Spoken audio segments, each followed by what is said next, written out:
we start with Africa. Indian Prime Minister Narendra Modi and Brazil's President Lula da Silva and South Africa's President Cyril Ramaphosa met on the sidelines of the G20 Summit in Johannesburg.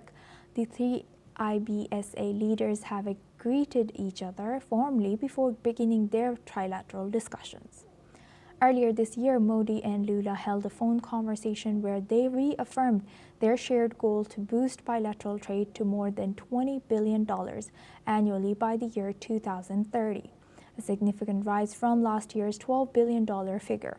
Meanwhile, the G20 formally adopted a declaration addressing the global climate crisis and other key challenges, but the move prompted strong reaction from Washington, with the White House accusing South Africa of quote, weaponizing its leadership of the group during this year's summit. Now for this discussion, we welcome Rabinder Sachdev. He's an international affairs expert joining us live from New Delhi. Thank you very much, sir, for joining us again. Good to see you.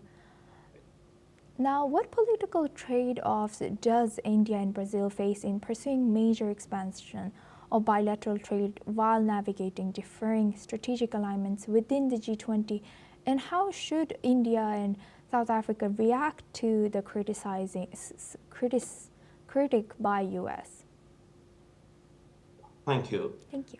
I mean, yeah, much wheels within wheels in this whole, if we were to look at the three-country meetup, the India, Brazil, South Africa, as well as even the bilaterals between Brazil and India and South Africa and India. One, I think, interesting thing to note would be that all three of these countries are right now not in much goodwill with the Trump administration. Keep aside India, but India is being penalized with the tariffs, right? Yes. But there you have Brazil, with whom Trump is very angry. And in fact, I think only today or yesterday, Bolsonaro has been arrested. Okay. And I think the Trump administration would further ratchet up its anti-Lula rhetoric, at least.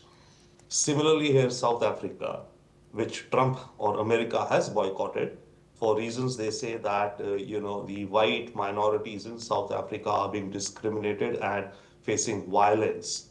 That is the reason per se. But I think America's step towards boycotting the G20 is also linked to the fact that South Africa has been very vocal against Israel and the war crimes at the International ICC court.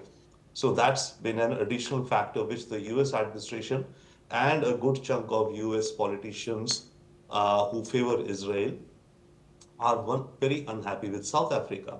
So I think on the one hand, if you were to see the visuals, the optopolitics coming out of these three leaders meeting, India, Brazil, South Africa, that is not a very happy picture for the United States in a big picture.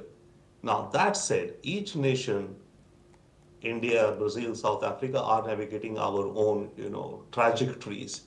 As far as India and Brazil are concerned, definitely, yes, there is much to, explore and develop further in areas of cooperation ranging from, you name it, trade, of course, is one big area in which I think all nations look to progress.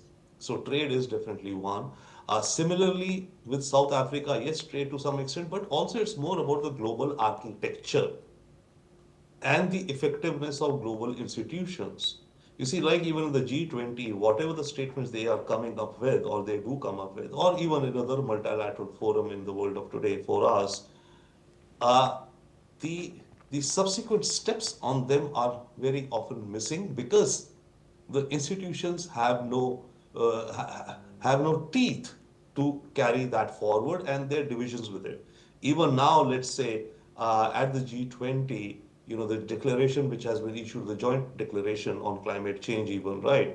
Yes. One, the US did not participate even in the discussions. And they came up at a certain stage when the draft was ready, they said, no, we do not agree with this draft. But the G20 went ahead and issued the draft. So what we can see is definitely, yes, nations other than the United States are trying to come to their own mutual arrangements with each other or via regional or other blocs. So the IBSA, I would look at it from that perspective.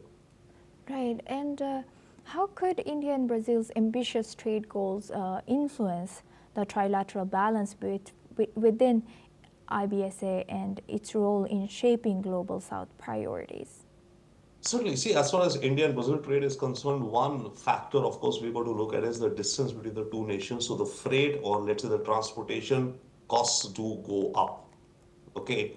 Now, on the one hand, by the way, if the India Middle East corridor linking to Europe becomes a reality, then some of those costs could come down because the overall, distance and freight all the way from Brazil to India or India to Brazil would be shortened. So one is the element of the freight component. The second is, a range of other what we could call as non-tariff barriers. Okay, on the one hand, there are tariff barriers. We have a certain import duties. They have certain import duties on certain goods.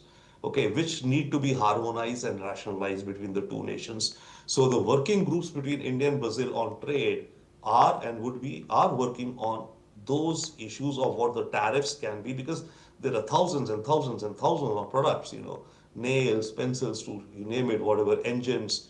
Brazil has good aerospace manufacturing, for example, right, which India has been exploring. In fact, I think we've got a partnership going on also out here in India for the Embraer aircraft. Yes. So the element of the tariffs is one. Then the non-tariff barriers or non-tariff hurdles. What are the standards which we accept, which Brazil accepts? Our standards does Brazil accept? And it varies across range, the entire range of goods which are out there, standards on agri products, standards on engineering items, standards on you name it and everything, right? So a mutual recognition of each other country's standards is often a very top priority or one of the main focus to enable smoother trade. So these are two areas between India and Brazil which I think need to be fine tuned. Right. With that, I would like to thank Sir Rabinder